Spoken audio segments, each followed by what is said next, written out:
আপনাদের মধ্যে যারা এই কাজটা করতে পারবেন আমি আলাদা করে তাদেরকে পুরস্কার দেবো ইনশাআল্লাহ। অনেক কোরবানির গরু ছাগলের হাটে মাইক লাগানো হয় নানান ঘোষণা অ্যানাউন্সমেন্ট ইত্যাদি করার জন্য। তো কোরবানির এই আমলটা যেহেতু একটা ইসলামিক কাজ, একটা ইবাদত, সেই ইবাদতকে ঘিরে যে হাট বা বাজার হয় সেখানকার মাইকে গান এবং বাজনা বাজানো হয়, এর চেয়ে দুর্ভাগ্যজনক বাস্তবতার কি আছে? তো আপনাদেরকে আমরা উদাত্ত আহ্বান রাখতে চাই, এইসব মাইকে বিভিন্ন অ্যানাউন্সমেন্ট করতে হয়, বিভিন্ন ঘোষণা দিতে হয়, সেটা দেওয়া হোক।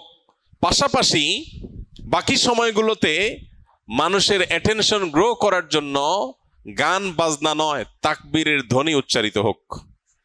আমরা ইনশাল্লাহ দাওয়াতের নিয়তে, মাস্তানি না, কিসের নিয়তে?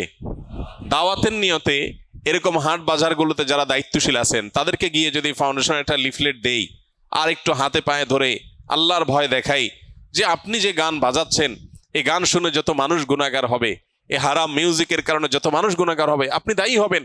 মানুষ এসছে ইবাদতের একটা কাজের জন্য, পশু কেনার জন্য, আপনি তাকে গুনাহ করতে বাধ্য করছেন, এটা হয় না। এলাকার ওলামা একরাম যাদের প্রভাব আছে, যাদের সামাজিক অবস্থান আছে, সেরকম ভালো দু চারটা মানুষকে সাথে নিয়ে আমরা দাওয়াতের উদ্দেশ্যে বললাম। আমাদের কথা যদি কেউ আমল নাও করে, সওয়াব তো আমরা পেয়ে যাবো ইনশাআল্লাহ। চেষ্টা করা যাবে না ইনশাআল্লাহ?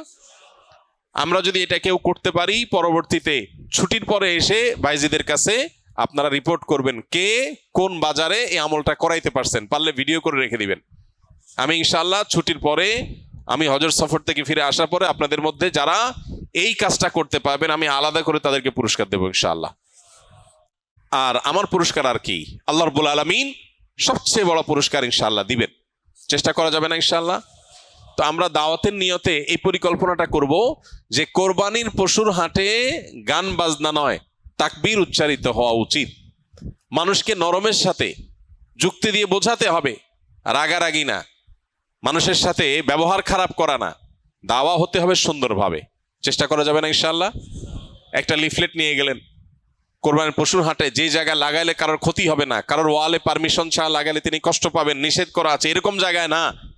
যেখানে লাগাইলে কারোর কোনো অসুবিধা হবে না এরকম জায়গায়। কোনো একজন রিক্সা চালক ভাই তিনি সম্মতি দিয়েছেন রিক্সার পেছনে লাগাতে, তাহলে তার অনুমতি নিয়ে তার পেছনে লিফলেট লাগাই দেন, যাতে করে এটা দেখে 10 জন মানুষ আমল করে। একটা হারিয়ে যাওয়া সুন্নাহকে, একটা হারিয়ে যাওয়া বা বেশ কয়েকটা হারিয়ে যাওয়া আমলকে আমরা সমাজে পুনরায় জীবিত করার জন্য যদি কাজ করি, তাহলে আমাদের মর্যাদা আল্লাহর কাছে কত বেশি, এই বিষয়ে বহু হাদিস বর্ণিত হয়েছে।